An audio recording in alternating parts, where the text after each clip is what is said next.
موسیٰ نے صبح اٹھ کر میسج دیکھا اور پلان بی کی تیاری کرنے لگا۔ پلان بی کے مطابق زہران منزہ کو کال کرتا اور اسے عدیفہ کو اغوا کرنے کی اطلاع دیتا اور بدلے میں یوشا کے کالے کارناموں کا ثبوت مانگتا۔ اس رات نیو یارک میں گرج چمک کے ساتھ موسلا دھار بارش برس رہی تھی۔ زہران عشاء کی نماز سے فارغ ہو کر کیٹو کو اس کا کیٹ فوڈ دے کر وائرلیس ہاتھ میں لیے صوفے پر بیٹھا۔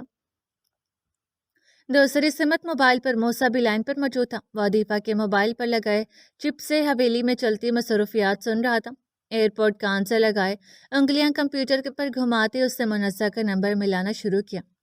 آفتاب 2.5 منٹ کی ٹائمنگ سیٹ کرو، موسیٰ نے اسے مصروف انداز میں مخاطب کیا۔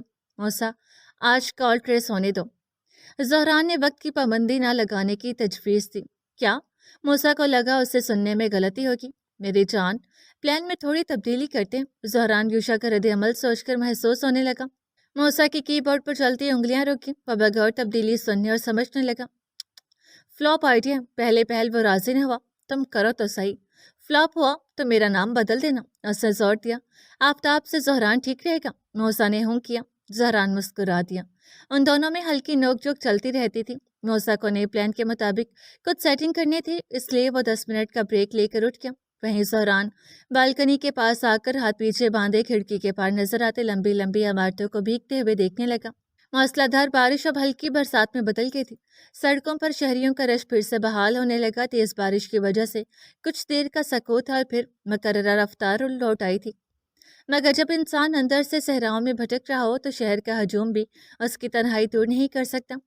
شیشے کے پار جتنا شور تھا، شیشے کے اندر اتنی ہی خاموشی، اور اس خاموشی کو اس کے بجتے موبائل نے توڑا۔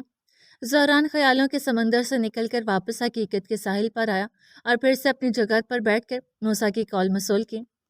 اوکے، گو فار اٹ نواب صاحب، اس سے اپنی جانب سے اشارہ کیا۔ زہران نے کھنکھارتے ہوئے گلا صاف کیا اور وائرلیس کان سے لگا کر دوسری سمت منزہ کے کال موصول کرنے کا انتظار کرنے لگا۔ بڑی حویلی کی اس وسیع کمرے میں منزہ اکیلی بیٹھی عدیفہ کے لیے بہت پریشان تھی۔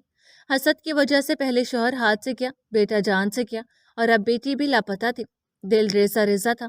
انہیں سوچوں میں گمسم بیٹھی تھی کہ پاس پڑا ٹیلی فون بجا۔ وہ چونک کر خیالوں سے نکلی اور کال موصول کی۔ مسز منزہ رئیسانی، بیٹی کی بہت یاد آ رہی ہوگی۔ دوسری سمت مردانہ آواز گونجی۔ کون ہو تم؟ منزہ متفکر ہوئی۔ میں کون ہوں، کیا کرتا ہوں، کہاں رہتا ہوں، ان سوالوں پر وقت ضائع نہیں کرتے۔ مدعے کی بات بھی ہے۔ مدعے کی بات یہ ہے کہ تمہاری بیٹی میرے قبضے میں ہے۔ زہران کے ہر حد کوشش آواز بھاری اور لہجہ ٹھوس بنائے رکھا۔ منزہ پر مانو آسمان ٹوٹ پڑا تھا۔ عدیفہ، کہاں ہے میری بیٹی؟ کیا کیا ہے تم نے اس کے ساتھ؟ کسی بھی ماں کے لیے جوان بیٹی کی کڈنیپنگ صدمے سے بھری ہوگی۔ ریلیکس مسز یوشا، اب تک تو کچھ نہیں کیا، لیکن اگر آپ کی آواز اس کمرے سے باہر گئی تو بہت کچھ ہو جائے گا، زہران نے دھمکایا۔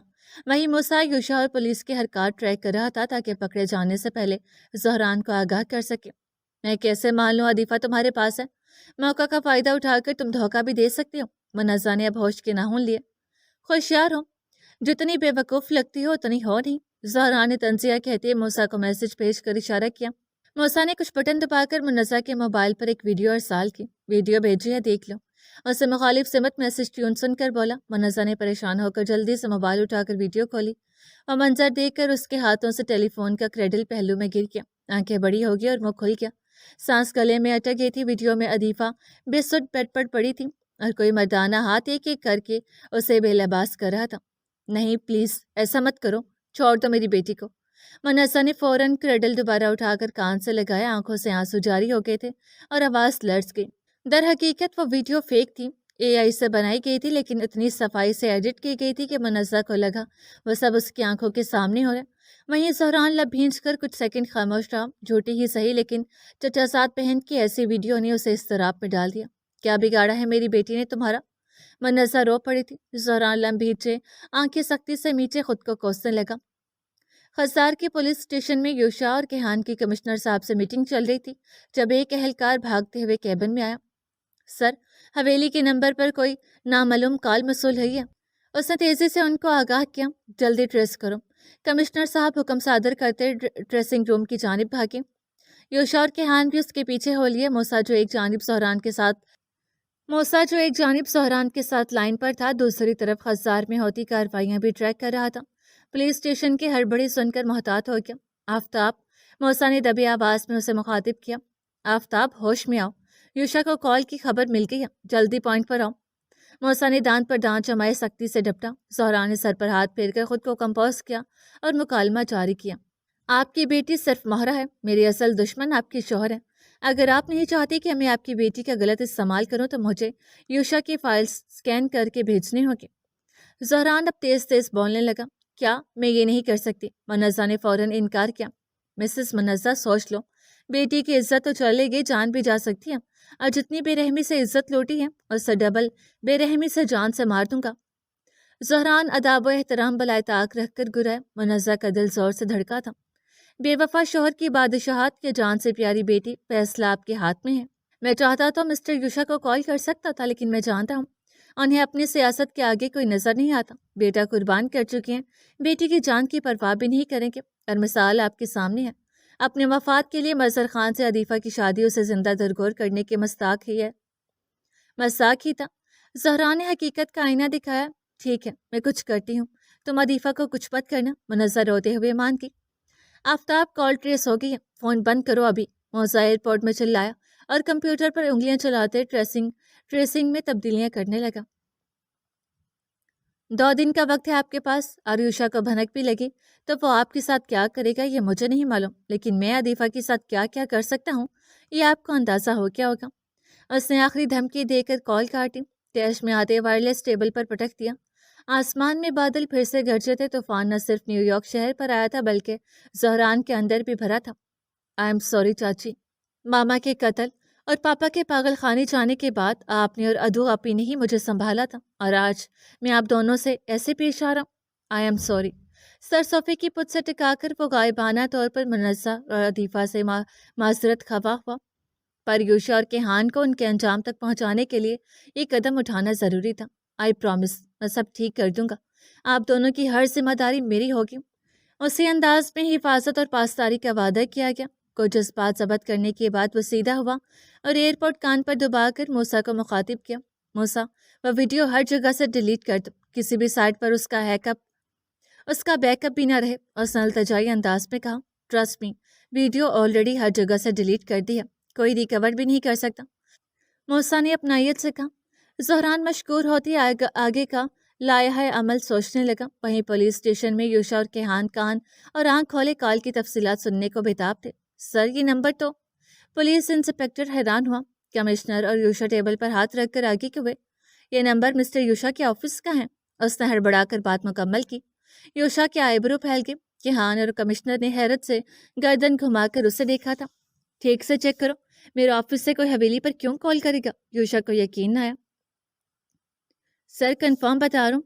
इंस्पेक्टर ने दोबारा तायद की। वो तीनों ही सोच में पड़ गए थे। यूशा, तुम हवेली जाओ, मैं ऑफिस जाकर पता लगाता हूँ।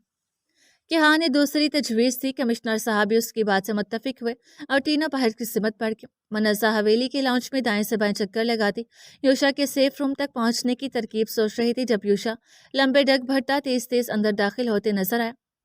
किसकी कॉल आई थी? किससे बात कर रही थी तुम? मैं उसे बाजू से जकड़ कर घुराया। कौन सी कॉल? यूशा, छोड़ो मुझे। मुनज़्ज़ा ने अनजान बनते कहा। अभी कुछ देर कबल एक अनजान नंबर से कॉल आई थी। यूशा उसका बाजू छोड़कर नरमी से बताने लगा। वो कॉल, वो अदीफा। इससे पहले मुनज़्ज़ा कुछ और कहती लाउंज के दरवाजे पर जोरदार दस्तक हुई। मैडम, पार्सल आया है, मिस अदीफा का। एक टीनेज डिलीवरी बॉय ने छोटा बॉक्स लिए सदा दी। अदीफा का पार्सल? यूशा हैरान हुआ। हाँ, अभी मैडम से बात हुई थी, लड़के ने कहते हुए सर तिरछा करके यूशा के अकब में नजर आती मुनज़्ज़ा को देखा। मुनज़्ज़ा उसका इशारा समझ की। हाँ, उसी की कॉल आई थी। मैं यही तो बताने वाली थी, अदीफा ने कोई पार्सल मंगवाया था, वो आज रिसीव हुआ है। मुनज़्ज़ा बातों को घुमाती आगे आई और उस लड़के के हाथ से पार्सल लिया। वह लड़का जताते हुए मुस्कुरा कर जाने के लिए मुड़ा। रुको, यूशा ने उसे रोका। मोबाइल दिखाओ अपना, उसने हाकमाना अंदाज में कहा। डिलीवरी बॉय पेश कदम के लिए तैयार था। उससे बिना किसी मज़ाहमत के अपना मोबाइल निकाल कर यूशा को थमाया। यूशा ने उसकी कॉल लॉग चेक की, फिर उसका सिम नंबर चेक किया और कंपनी का सर्टिफिकेट तस्दीक करने को कमिश्नर को भेजा। 2 मिनट बाद कमिश्नर का जवाब मौसूल हुआ। ये उसका अपना नंबर था। ऐसा कैसे मुमकिन है? एक नंबर के 2 सिम कैसे हो सकते हैं? मेरी ऑफिस का नंबर और उसका नंबर एक कैसे हो सकते हैं? यूशा को कुछ समझ नहीं आ रहा था। کمشنر صاحب نے نفری بھیج کر ڈلیوری بوائے کو تفتیش کے لیے تھانے بلوا لیا، لیکن میں تو صرف پارسل لایا تھا۔ وہ ہلکی مسمت کرتے ساتھ چل پڑا۔ منزہ کا دل مزید دہل گیا۔ جب وہ کالر یوشا کو ششو پنچ میں مبتلا کر سکتے ہیں تو واقعی کچھ بھی کر سکتے ہیں۔ یہ سوچتے ہوئے اس نے یوشا کو سچ بتانے کا ارادہ ترک کر دیا۔ میں پاگل ہو جاؤں گا، میرا دماغ خراب ہو رہا ہے۔ اس نے سر پکڑ لیا۔ یوشا ریلیکس، تم آرام کرو، پولیس اس معاملے کو دیکھ لے گی۔ منزہ نے اسے کندھوں سے تھام لیا اور کمرے میں لے جانے لگی۔ اسے یوشا کے پراپرٹی پیپرز نکالنے کی ترکیب مل چکی تھی۔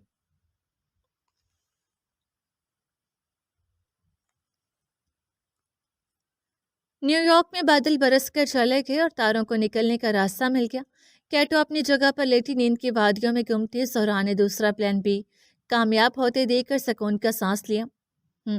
کمال کر دیا یار، 7 سمندر پار رہتے ہوئے بھی یوشا ریسانی کی نیندیں اڑاتی۔ موسا نے اسے سراہا۔ تیرے بغیر یہ سب ممکن نہیں تھا، تھینکس۔ زہرا تہہ دل سے شکر گزار تھا۔ صرف نام سے ہی صحیح، بھائی ہے تو میرا، اور اس سے بھی بڑھ کر بیسٹ فرینڈ، تیرے لیے کچھ بھی۔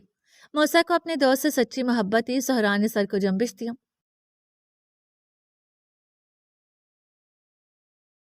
چل اب تو سو جا، میں اکیڈمی کے لیے نکلتا ہوں۔ ڈیڈ نے چھاپا مارا اور میں غیر حاضر ملا تو دونوں کی خیر نہیں۔ موسا ٹائم دیکھتے ہوئے اجلت میں کہتے اٹھ کر ہیکنگ کا سامان سمیٹنے لگا۔ لیفٹیننٹ کرنل ذکا رفیق کے بیٹے موسا رفیق ایک بہترین ہیکر ہونے کے ساتھ آرمی اکیڈمی کے دوسرے سال کا طالب علم بھی تھا۔ عسکر رجحان آرمی میں کیپٹن کی پوسٹ کی جانب تھا اور اس کے لیے تیاری زور و شور سے چل رہی تھی۔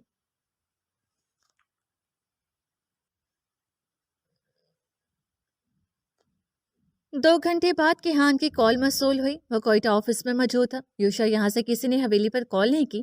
اس نے پریشانی سے ردات سنے۔ کچھ سمجھ نہیں آ رہا، کیا کروں؟ تم ٹھیک سے دیکھو۔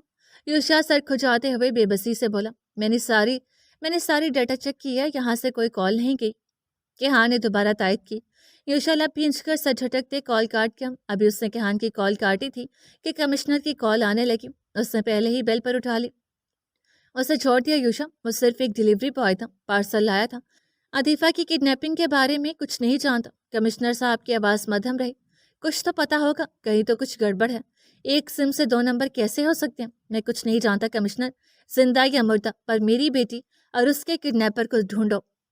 یوشا نے مانو آخری وارننگ دی۔ کمشنر نے اسے حوصلہ رکھنے کی تجویز دیتے رابطہ منقطع کر دیا۔ دن سے رات ہو گئی۔ یوشا بہت تھکا ہوا لگ رہا تھا۔ منزہ کو اس کے اکاؤنٹس روم تک پہنچنے کا یہ صحیح موقع لگا، پھر بھی اس نے احتیاطی طور پر کھانے کے بعد گرم دودھ میں نیند کی دوا ملا کر یوشا کو پلا دی۔ اس وقت وہ دونوں بیڈ پر بیٹھے تھے۔ منزہ اس کے سونے کی منتظر تھی۔ منزہ، تم فکر مت کرو، ہماری بیٹی مل جائے گی۔ یوشا نشے کے زیر اثر کہتے ہوئے اس کے قریب کھسکا۔ منزہ نے افسوس کن نظروں سے اسے دیکھتے اپنی باہوں میں پناہ دی۔ یوشا کو منزہ کے حصار سے لگ کر اچھا لگ رہا تھا۔ مدتوں بعد اتنا سکون ملا تھا۔ رات گہری ہوتی گئی اور ان دونوں کے مابین دوریاں کم ہوتی گئیں۔ رات کی تیسرے پہر منزہ کی آنکھ کھولی، ہلکے سے رخ گما کر اس نے ساتھ سوئے ہوئے یوشا کو دیکھا۔ وہ آج بھی 22 سال قبل کا خوبرو وجیح مرد تھا۔ اس کی نگاہوں میں پیار امڈ آیا، لیکن دل میں بیٹی کی جدائی سے ٹیس اٹھنے لگی۔ نگاہوں میں بستہ یوشا کا عکس ہیرا ہو گیا اور عطیفہ کی فیک ویڈیو گردش کرنے لگی۔ شوہر کی حکومت پر بیٹی کی جان کو ترجیح دیتے وہ بے آواز انداز میں اس کے حصار سے کھسک کر باہر آئی، اٹھ کر اپنا حلیہ درست کیا اور دبے پاؤں چلتے کمرے سے باہر آ گئی۔ نیند کی دوائی کے زیر اثر اور اس پر برسوں بعد ملے منزہ کی غربت میں یوشا بے خبر گہری نیند سویا رہا۔ منزہ اول بے آواز ننگے پیر چلتے اسٹڈی روم گئی، وہاں سے یوشا کی پرائیویٹ روم کی چابیاں نکالی اور پھر محتاط انداز میں سیڑھیاں اتر کر نیچے تہہ خانے میں آ گئی۔ تہہ خانے کا دوسرا کمرہ یوشا کا اکاؤنٹس روم تھا، جہاں اس کے زمین و جائیداد اور پچھلے 15 سالوں کے سیاسی دستاویزات رکھے ہوئے تھے۔ منزہ نے ڈرتے ہوئے لاک کھولا اور اندر داخل ہو کر چھوٹا بلب لگایا۔ خفیہ تہہ خانے کے خفیہ کمرے میں آس پاس دیکھ کر وہ مزید خوفزدہ ہونے لگی۔ کانپتے ہاتھوں سے اس نے اپنا موبائل نکالا اور حویلی کی فائل سے لے کر کوئٹہ کے بنگلے تک ہر کاغذ کی تصاویر بنانے لگی۔ اسے بہت ڈر لگ رہا تھا اور ہاتھ بھی کانپ رہے تھے۔ یوشا کے اٹھنے کا خوف بھی تھا، مگر بیٹی کے لیے رسک لینا ضروری تھا۔ دوسری طرف موسا نے پہلے ہی منزہ کا موبائل ٹریسنگ پر لگایا ہوا تھا، جس سے اس کے موبائل پر جو بھی کام ہوتا اسے خبر مل جاتی۔ اس کی تصاویروں کے نوٹیفیکیشن موسا کے موبائل پر ریسیو ہونا شروع ہوئے۔ وہ اپنے گھر اپنے بیڈ روم میں سو رہا تھا، ایک ساتھ اتنے سارے نوٹیفیکیشن سے وہ ہڑبڑا کر اٹھ گیا۔ اسے آنکھیں مسلتے ہوئے ہاتھ بڑھایا اور گلاسز اٹھا کر آنکھوں پر لگائے۔ अपने मोबाइल में मुनज़्ज़ा की कार्रवाई देखकर उसकी नींद पूरी खुल गई। वो तेजी से कंफर्टर फेंक कर उठा और कंप्यूटर ऑन करके तस्वीर अपने पास ट्रांसफर करने लगा। मुनज़्ज़ा को हर एक फाइल की तस्वीर लेने में 1 घंटा लग गया। आखिरी सफ़े की तस्वीर लेकर वो मोबाइल छुपाती फाइल्स अपनी जगह पर तरतीब से रखकर तेजी से बाहर निकली। कमरा दोबारा लॉक किया। ऊपर आकर चाबियां यूशा के स्टडी रूम में मुकर्ररा जगह पर रखी और भागते हुए अपने बेडरूम में आ गई। शौहर के खिलाफ इतना बड़ा कदम उठाने पर उसकी धड़कन बर्क रफ्तारी से भी ज्यादा तेज चल रही थी। कमरे में लौटकर उसने देखा यूशा अब भी बेखबर सो रहा था। सुकून का सांस लेते वह बेआवाज अंदाज में फिर से उसके पहलू में लेट गई। चत लेटे खाली जहन छत को घूरने लगी। नींद उसकी आंखों से कोसों दूर थी।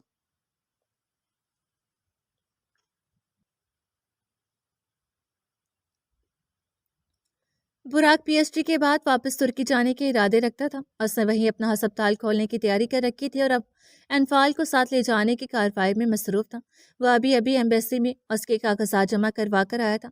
थकन से चूर वो बेड पर नीम दराज होकर लेट गया। एनफाल उसके लिए पानी का गिलास लाई और बेड के किनारे साथ बैठ गई।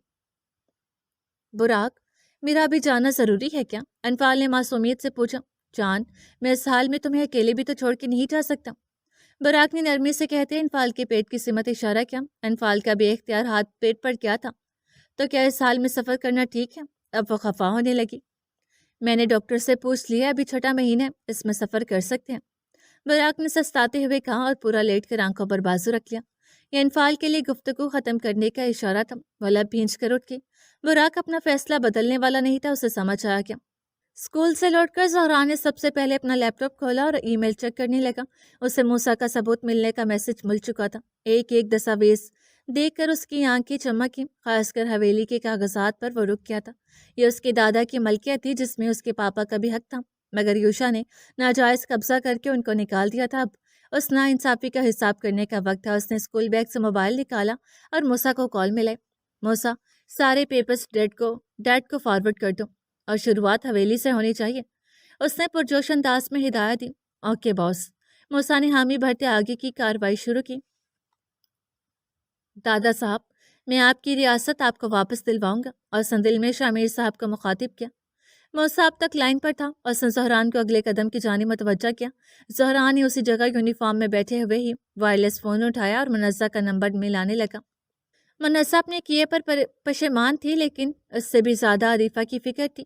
बार बार उसकी ज्यादती की वीडियो याद करते वह काम चाहती, साथ साथ अपना मोबाइल भी हाथ में पकड़े रही कि कहीं योशा के हाथ न लग जाए और वो उसके पेपर्स की तस्वीर न देख ले। उसी कश्मकश से दो चार वो कमरे में दाएं से बाएं चक्कर लगा रही थी। खाने के बाद योशा वापस कोयटा के लिए निकल गया था। सोच सोच कर उसे सर दर्द होने लगा था। जब टेलीफोन बजा उसने हड़बड़ाकर पहले ही बेल पर उठा लिया। Good job मुनस्सा।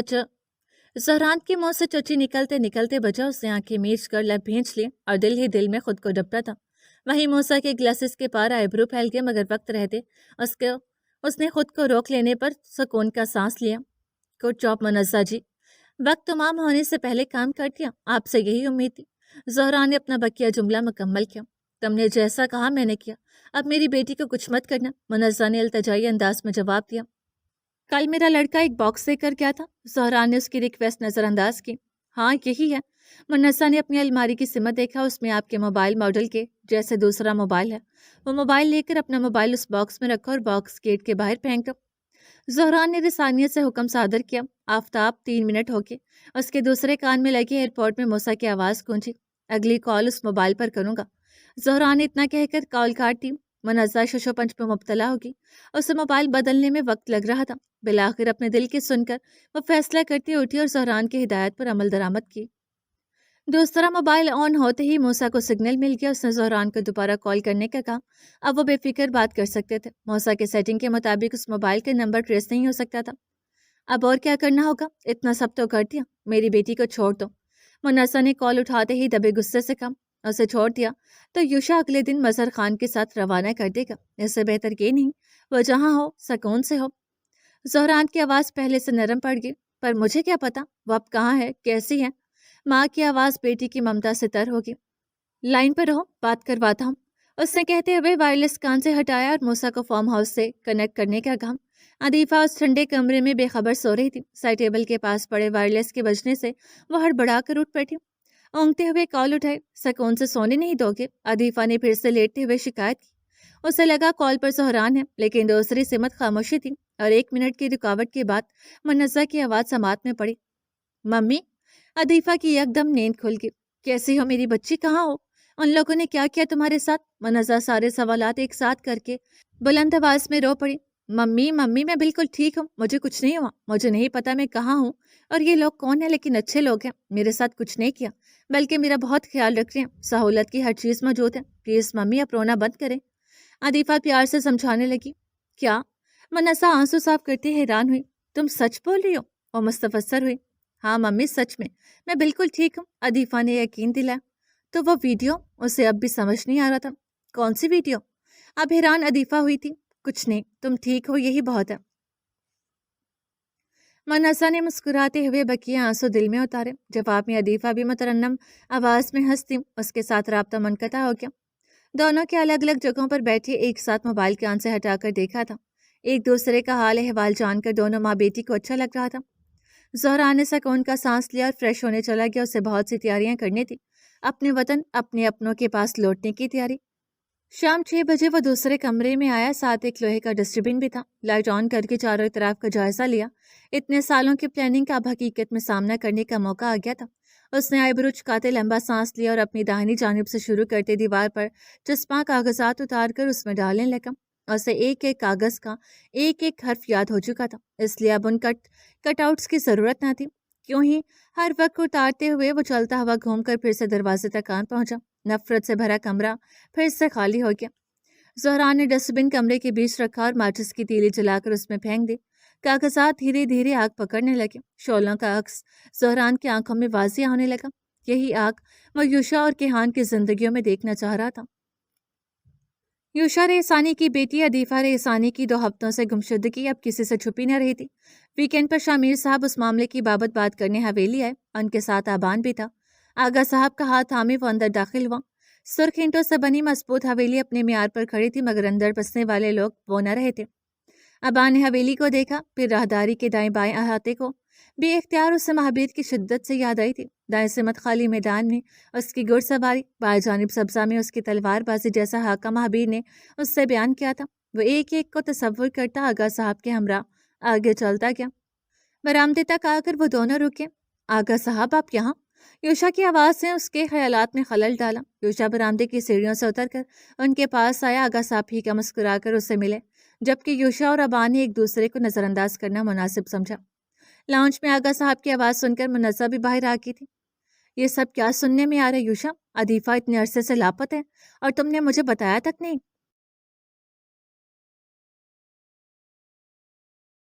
आगा साहब ने सोफे पर बैठते हुए सवाल किया। जैसे तैसे करके आपको खबर मिल ही जाती, फिर मेरे बताने या ना बताने से क्या फ़र्क पड़ता? यूशा ने बेरुखी से जवाब दिया। मुलाजमन के लिए खुद खुर्दोनोश की अशिया टेबल पर सजाने लगा। आगा साहब उसकी मौजूदगी तक खामोश रहे। तुम चाहे इकरार करो या इनकार, बाप हूं मैं तुम्हारा, फिक्र है मुझे तुम्हारी। आगा साहब ने उसे प्यार से देखा था। और प्लीज आगा साहब, आपका लाडला सिर्फ महाबीर था और फिक्र भी सिर्फ उसी की रहती थी। मुझे तो कभी बेटे का दर्जा दिया ही नहीं। यूशा ने हूं किया। टांग पर टांग रखे सिंगल सोफे के बाजों पर हाथ फैलाए वो ठोस लहजे, ठोस तासुरात से ये फिक्रा कहता वो सबकी नजरों में बेहद चुभा था। ऐसा नहीं है, मेरे लिए तुम चारों एक बराबर थे। महाबीर को दिमागी कमजोरी की वजह से जरा ज्यादा देखभाल की जरूरत थी। आगा साहब ने उसकी सोच बदलना चाहिए, पर यह जरूरी नहीं था आप उसके प्यार में अंधे होकर हमें दरकिनार कर दें। योशा मुतमईन न हुआ। तुम्हें जो समझना है समझ लो। मुझे अपनी पोती की परवाह है। मैं नहीं चाहता कि अमीन की तरह अदीफा भी तुम्हारी हसद की भेंट चढ़ जाए। उसे जल्द अज जल्द ढूंढो। आगा साहब हाथ पीछे बांध कर खड़े हो गए। मैं देख लूंगा। अपनी फैमिली की हिफाजत करना आता है मुझे, महाबीर नहीं हूं मैं।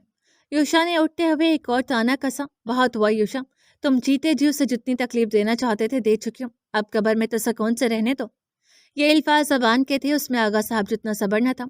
यूशा ने एक आईब्रो उठाकर घूरा था, मानो जता रहा हो कि उसकी इस सब में कोई गुंजाइश ही नहीं थी। अबान रहने दो, चलो यहाँ से।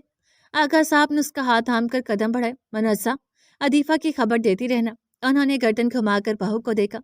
मुनस्सा ने फौरन सर को जंबिश देकर हामी भरी। यूशा ने लंबा सांस खारिज किया और अपने स्टडी रूम की सिमत बढ़ गया।